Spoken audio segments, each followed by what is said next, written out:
Здравейте! В това видео искам да ви покажа как да си направите в къщи сероваров разтвор. Той се използва в овощните градини, в лозята за борба с следните заболявания. Борба с ранно и късно кафяво гниене по всички видове овошки, стропясване и брашнеста мана по ябълка и круша, червени листни петна по слива, гъбна съчмянка по костилкови, брашнеста мана по праскова, оидиум и сиво гниене по лоза. Може да се използва и при декоративни растения, например при розата. Бори се с листни въшки, щитоносни въшки, паялкообразни акари. Не действа срещу причинителите на мана и други омицентни гъби. Също така серови препарати не трябва да се ползват на кайсията и трябва да се ползват само когато температурите дори и през нощта не падат под нулата. Също не трябва да се ползват когато времето е много горещо, има много силно слънце, защото това може да доведе до изгаряне на листата и да навреди на дръвчета даже още повече. В моя случай аз реших да си направя този разтвор, защото, както виждате, зад мен има една синя слива Стенли. От няколко години тя започна да боледува. От началото аз смятах, че е нещо безобидно и пръсках с сода, с разни домашни отвари, но заболяването продължи да се разпространява и в последните 2 години не съм пробвала даже един плод от това дръвче.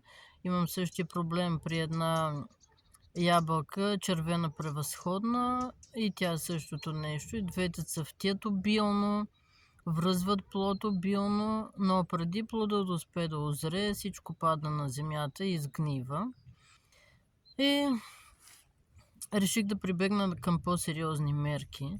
Също така, ако забележите да имате гниещи плодове и разни такива инфекции по дръвчетата, ако ги хванете в начална форма, е добре първо да се опитате да ги овладеете, като почиствате под дървото, премахвате всички заразени клонки, листа, плодове, не ги слагате в компоста, за предпочитане да се изгорят, но ако нямате възможност да ги изгорите, слагате ги в един плик и ги хвърляте в боклука или ги носите някъде на сметище, само да са далече от градината и от дръвчетата.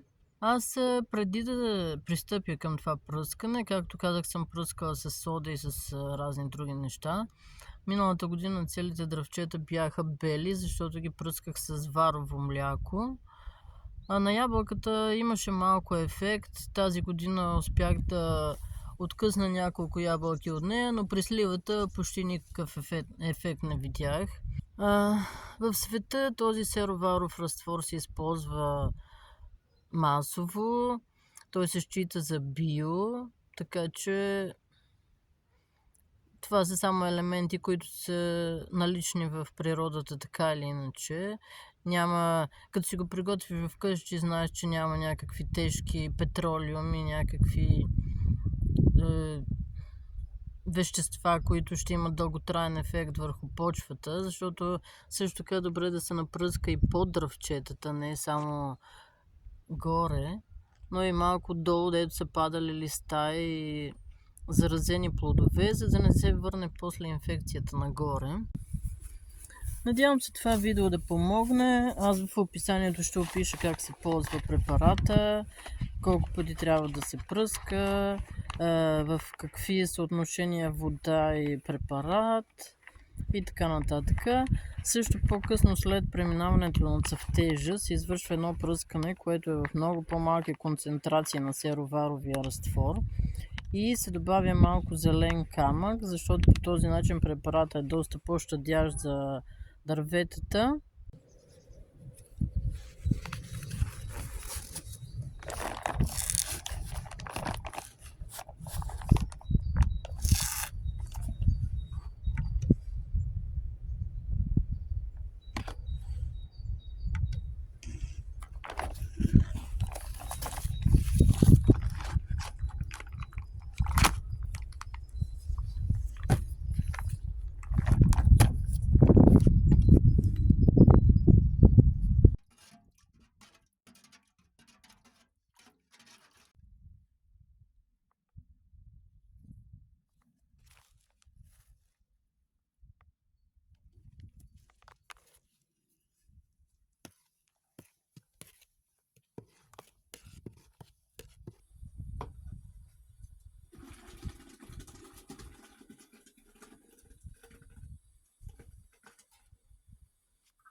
За сега това е от мен. Надявам се сте харесали видеото ми и ви е помогнало да си направите сероваров разтвор.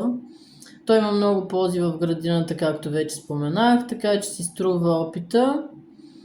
Ако сте харесали видеото ми, моля дайте един лайк, абонирайте се. Имам доста интересни идеи, които бих могла да превърна в видео по-късно, защото в интернет има много интересна информация за биоградинарството, което не мога да намеря материали на български за тях, нито видеа, така че може да помогна на много от вас.